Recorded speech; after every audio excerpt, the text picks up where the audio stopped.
Then we started getting aircraft, and I want to tell you the ingenuity of guys in getting the aircraft was unbelievable. They bought 7 Beaufighters in England. The Beaufighter was a very powerful, low-level fighter bomber. In the Air Force, we used to call it the whispering death. You only heard it when it was over you. They bought 7 scrap aircraft for 1,500 sterling each. They only managed to get 4 that could fly.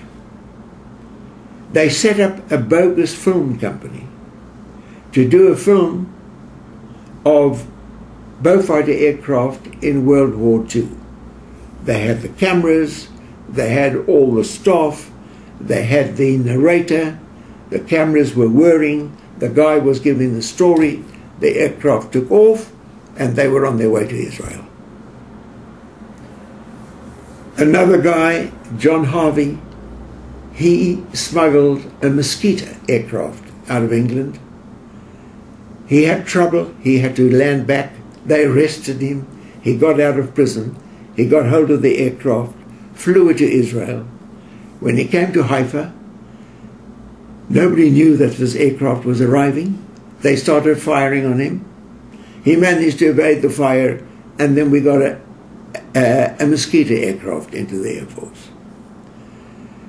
Then we purchased 20 Norseman aircraft, which was a Canadian aircraft, very sturdy one for transport work and so forth.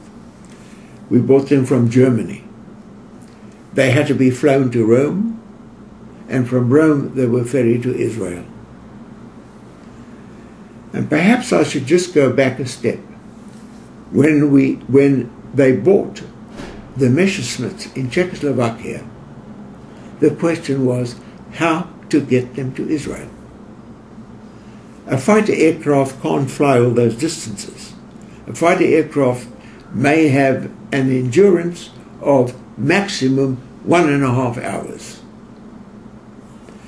So what they did was they disassembled the aircraft in Czechoslovakia at Zatek. They packed them into crates. They put them into Al Schwimmer's C-46s, flew them to Israel, reassembled them in Israel, test flew them, and then they were ready for combat. The first Hafuga in the War of Independence was due to take effect on the 11th of June 1948. We were very anxious to show some muscle to the Arabs, but we really had no aircraft with which to bomb. There was a company owned by 3 Jewish guys in South Africa that used to fly between South Africa and Israel. And we borrowed the aircraft. We took off all the civilian markings, took out the seats.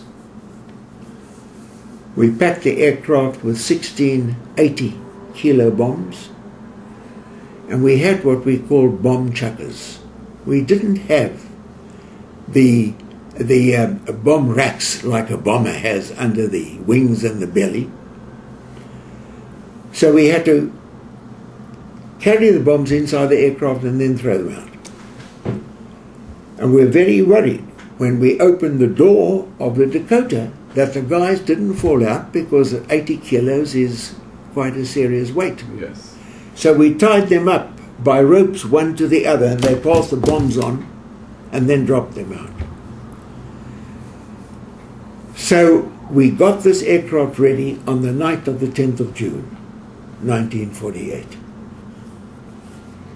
And it must have been about 1 or 2 o'clock in the morning that we're over Damascus. The city was like a Christmas tree, all the lights burning. And we started dropping the bombs. Then we had a lot of incendiary bombs to start small fires and so forth. And then we had crates of empty bottles, which make a hell of a noise when they come down in the air. Whistle. Yeah, they whistle and shriek, a hell of a noise. And we did 6 runs over the city to give them the impression that there's more than one aircraft. I don't believe we did any serious damage. There were a number of fires burning and so forth. But the next day, all the foreigners who were in Damascus left the city. Psychologically, it had a tremendous effect. This brings me to the story of the B-17s. I mentioned that Al Swimmer had smuggled 4 B-17 heavy bombers out of the US. One of them was impounded, so we only had 3 bombers for the Air Force. We decided that on their flight from Czechoslovakia to Israel, and by the way they got to Czechoslovakia was a tremendous story, because they had to be flown out of the United States. They were flown at different times to Miami, from Miami to Panama, from Panama to Africa, the Azore Islands on the west coast, some to Morocco, and on their way to Israel. We decided that they must do an operational mission on their first flight. They had been stripped of everything, those B-17s, so they had to be equipped with bomb racks and armor plating and guns and all the equipment. When we were planning the raid, I proposed to Aaron Remez, who was then Mefaked Chayil Avir, we should send all 3 bombers over Cairo. I said to him, if one Dakota could cause so much psychological influence on Damascus, what would 3 B-17s do on a city like Cairo? And Aaron gave it careful thought, and he said, you know, we don't know how strong their anti-aircraft defenses are. We can't take a chance with all 3 over Cairo. We must split our forces. And even the 1 B-17, which went for King Farouk's palace, they missed the palace by about 100 meters. But again, the foreign, thousands of Cairenes left the city. And interestingly, one of the Machalniks, he was flying as a navigator for British Overseas Airways. He was in Cairo that night when our Chayil Avir attacked Cairo. And he says the excitement over there and the panic over there after 1 B-17. The other 2 went to Gaza and to El Arish. I felt it was a chaval, but you know, you can always be clever after the event. But I felt if we could send 3 B-17s over Cairo, that would really rock the Egyptians. And so we built up the Air Force. We got a few P-51s. We got the Norsemen. We got the bow fighters.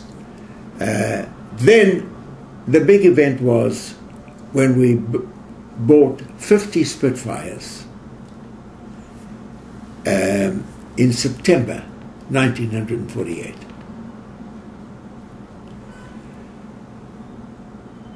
Tzvika, you know, especially in times of war and crises, the fortunes wax and wane.